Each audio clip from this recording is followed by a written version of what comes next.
জানিয়ে দেব সর্বশেষ আপডেট বাংলা সংবাদ। শুরুতেই জানিয়ে দেব কোটা সংস্কার আন্দোলন নিয়ে গুরুত্বপূর্ণ ভয়ঙ্কর সংবাদ। গণ অভ্যুত্থানের পথে বাংলাদেশ পরাজয়ের দ্বারপ্রান্তে সরকার, ভয়ে দিশেহারা হয়ে সংলাপে বসার প্রস্তাব এবং সেই প্রস্তাব নাকচ করল কোটা সংস্কার আন্দোলনকারীরা। থাকছে বিস্তারিত প্রতিবেদনে।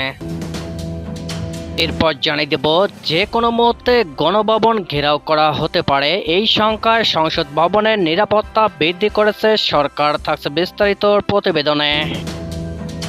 আর জানিয়ে দেব সরকার আলোচনার কোনো পরিস্থিতি রাখেনি বৈষম্য বিরোধী ছাত্র আন্দোলন। থাকছে বিস্তারিত প্রতিবেদনে। জানিয়ে দেব বিটিপি গেটে আগুন, গাড়ি ভাঙচুর। থাকছে বিস্তারিত প্রতিবেদনে। এবং সবশেষে জানিয়ে দেব কোটা আন্দোলন ঘিরে সংঘর্ষে সারা দেশে নিহত 15। থাকছে বিস্তারিত প্রতিবেদনে। এতক্ষণ শিরোনাম শুনছিলেন, এবার বিস্তারিত। গণ অভ্যুত্থানের পথে বাংলাদেশ পরাজয়ের দ্বারপ্রান্তে সরকার, ভয়ে দিশেহারা হয়ে সংলাপে বসার প্রস্তাব এবং সেই প্রস্তাব নাকচ করল কোটা সংস্কার আন্দোলনকারীরা। কোটা সংস্কারের দাবিতে আন্দোলনকারীদের সঙ্গে সরকার বসতে চায় বলে জানিয়েছে আইনমন্ত্রী আনিসুল হক। তিনি বলেন, শিক্ষার্থীরা চাইলে আজই বসতে চান তারা, তবে সরকারের আলোচনার প্রস্তাব প্রত্যাখ্যান করেছে বৈষম্য বিরোধী ছাত্র আন্দোলন। এর অন্যতম সমন্বয়কারী হাসনাত আবদুল্লাহ, তিনি তার ফেসবুক এক স্ট্যাটাসে বলেছেন, রক্ত মারিয়ে কোনো সংলাপ নয়। আন্দোলনকারীরা বলছেন, আলোচনা তো আগেও হতে পারত, আলোচনা আর গোলাগুলি একসঙ্গে হয় না, লাশের উপর দিয়ে তো আলোচনায় যাওয়া যায় না।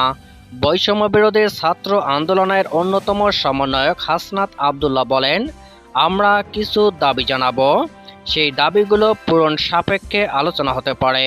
সেই দাবিগুলোর বিষয় আমাদের আলোচনা চলছে। দাবিগুলো পূর্ণাঙ্গভাবে লিখে আমরা লিখিত আকারে জানাবো, যাতে করে ভুলভাবে আমাদের দাবি উত্থাপিত না হয়। বৈষম্য বিরোধী ছাত্র আন্দোলনের আরেক সমন্বয়ক আসিফ মাহমুদ তার ফেসবুক পোস্টে বলেছেন, গুলির সঙ্গে কোনো সংলাপ হয় না, এই রক্তের সঙ্গে বেইমানি করার থেকে আমার মৃত্যু ভালো। উমামা ফাতেমা নামে ঢাকা বিশ্ববিদ্যালয়ে এক আন্দোলনকারী সামাজিক যোগাযোগ মাধ্যম ফেসবুকে লিখেছেন, আমি উমামা ফাতেমা বৈষম্য বিরোধী ছাত্র আন্দোলনের 23 সদস্য বিশিষ্ট সমন্বয়ক কমিটির একজন হিসেবে দায়িত্ব পালন করছি। একটু আগে দেখলাম কোটা আন্দোলনকারীদের সঙ্গে সরকার আলোচনায় বসার কথা বলছে। 12টা লাশের উপর দাঁড়িয়ে কিসের আলোচনা? খুনিদের সঙ্গে কোনো সংলাপ হবে না, খুনিদের সঙ্গে কোনো আপোষ হবে না।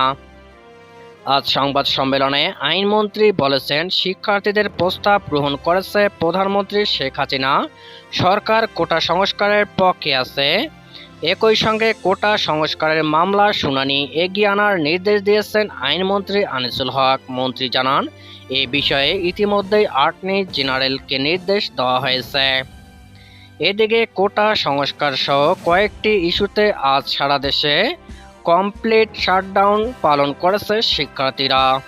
এতে রাজধানীর বিভিন্ন এলাকায় আইনশৃঙ্খলা রক্ষাকারী বাহিনীর সঙ্গে কোটাধারীদের সংঘর্ষের খবর পাওয়া গেছে। বিকেল 4টা পর্যন্ত 3 জনের মৃত্যুর খবর পাওয়া গেছে। রাজধানীর শেরেবাংলা নগরে অবস্থিত জাতীয় সংসদ ভবনের নিরাপত্তা বৃদ্ধি করা হয়েছে। কোটা সংস্কারের দাবিতে চলমান আন্দোলনের পরিপ্রেক্ষিতে এই নিরাপত্তা বৃদ্ধি করা হয়েছে। নিরাপত্তা বৃদ্ধির অংশ হিসাবে সংসদ ভবনে ঢোকার জন্য খেজুর বাগান সংলগ্ন গেট বন্ধ করে দেওয়া হয়েছে। সংসদ সচিবালয় সূত্রে এই তথ্য জানা গেছে। সংসদে ঢোকার 3টি গেটের মধ্যে বাকি 2টি গেট, অর্থাৎ মণিপুরি পাহাড় সংলগ্ন গেট এবং আসাদ গেট সংলগ্ন গেট, সংসদের নিরাপত্তা নিশ্চিতের দায়িত্বে থাকা সার্জেন্ট অ্যাট আর্মসের এক কর্মকর্তা সংবাদ মাধ্যমকে বলেন, আন্দোলন শুরুর পর থেকে সংসদের নিরাপত্তার জন্য আমরা বিশেষ উদ্যোগ গ্রহণ করেছি। তিনি জানান, সংসদ ভবনের পাশে ধানমন্ডি 27 আড়ং ও আসাদ গেট সংলগ্ন এলাকা আন্দোলন চলছে, এর জন্য নিরাপত্তা বাড়ানো হয়েছে। সরকারের সঙ্গে আলোচনায় না যাওয়ার সিদ্ধান্তের কথা জানিয়ে বৈষম্য বিরোধী ছাত্র আন্দোলনের সমন্বয়ক নাহিদ হাসান বলেছেন, শান্তিপূর্ণ আন্দোলনের সহিংসতা চালিয়ে সরকার অদ্ভুত পরিস্থিতি তৈরি করেছে, এর দায় সরকারের। সরকার আলোচনার কোনো পরিস্থিতি রাখেনি। আজ বৃহস্পতিবার সন্ধ্যায় লিখিত বক্তব্যে এসব কথা বলেন তিনি। নাহিদ ইসলাম লিখেছেন, যদি এখনো আইনশৃঙ্খলা বাহিনী রাজপথ থেকে সরানো না হয়, যদি হল ক্যাম্পাস শিক্ষা প্রতিষ্ঠান খুলে না দেওয়া হয়, যদি এখনো গুলি অব্যাহত থাকে, তাহলে সরকারকেই সম্পূর্ণ দায় নিতে হবে। কেবল কোটা সংস্কার করলেই ফয়সালা হবে না। প্রথমে বিচার বিভাগকে ব্যবহার করে সরকার দাবি কর্ণপাত করেনি। আইনশৃঙ্খলা বাহিনী ও দলীয় ক্যাডার দিয়ে আন্দোলন দমনের প্রচেষ্টা করেছে। এখন সংলাপের নামে, দাবি আদায়ের নামে নতুন প্রহসন করছে।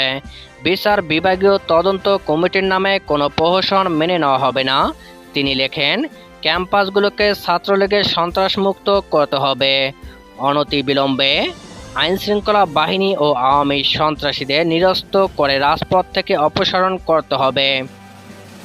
শহীদের রক্তের উপর কোনো সংলাপ হবে না। সরকারকেই সমাধানের পথ বের করতে হবে। বৈষম্য বিরোধী ছাত্র আন্দোলনের এই আহ্বায়ক লেখেন, আন্তর্জাতিক সম্প্রদায়ের কাছে আহ্বান থাকবে, বাংলাদেশের জনগণকে রক্ষা করতে এগিয়ে আসুন। আমাদের আজ রাতের মধ্যেই গ্রেপ্তার, গুম করে ফেলতে পারে।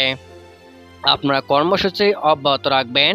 সবাই জনগণকে সঙ্গে নিয়ে প্রতিটি ক্যাম্পাসে প্রবেশ করুন। এর আগে আজ দুপুরে এক সংবাদ সম্মেলনে আইনমন্ত্রী আনিসুল হক বলেন, আন্দোলনকারীদের সঙ্গে আলোচনা করার জন্য আমাকে এবং শিক্ষামন্ত্রী মহিবুল হাসান চৌধুরীকে দায়িত্ব দেওয়া হয়েছে। আমরা তাদের সঙ্গে বসবো। তারা যখনই আলোচনায় বসতে চায়, সেটা যদি আজ হয়, আজই আমরা বসতে রাজি আছি।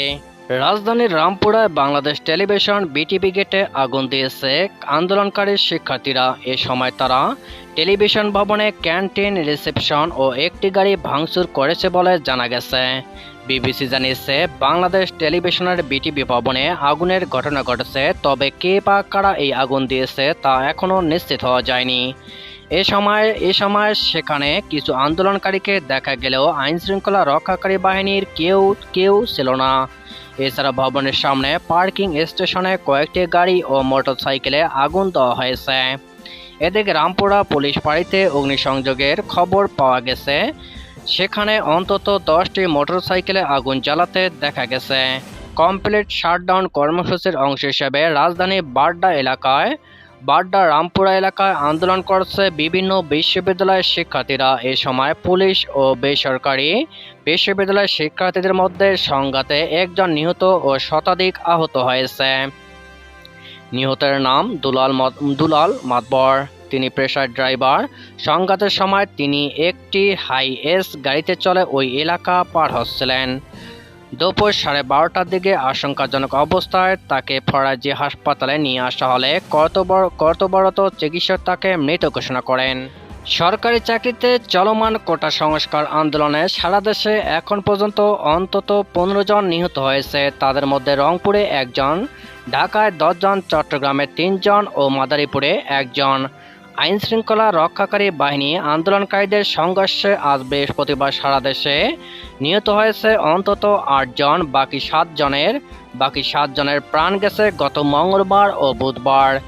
আজ শুধু রাজধানীতে নিহত হয়েছেন 6 জন। তাদের 4 জন নিহত হয়েছে উত্তরায়, 1 জন বাড্ডায় ও 1 জন ধানমন্ডিতে। এছাড়া ঢাকার সাভারে 1 ছাত্র নিহত হয়েছে। মাদারীপুরে কোটা বাতিলের দাবিতে আন্দোলনের সময় পুলিশের শকুনি লেজে পড়ে নিখোঁজ ছাত্রের মরদেহ উদ্ধার করছে ফায়ার সার্ভিস। আজ দুপুর 1:30টার দিকে তার মরদেহ উদ্ধার করা হয়েছে। আন্দোলনে প্রথম মৃত্যু রংপুরে। এবারে কোটা সংস্কার আন্দোলনে গত মঙ্গলবার প্রথম মৃত্যু হয় রংপুরে। গুলিতে নিহত আবু সাইদ রংপুরে বেগম রোকেয়া বিশ্ববিদ্যালয়ের ছাত্র ছিলেন।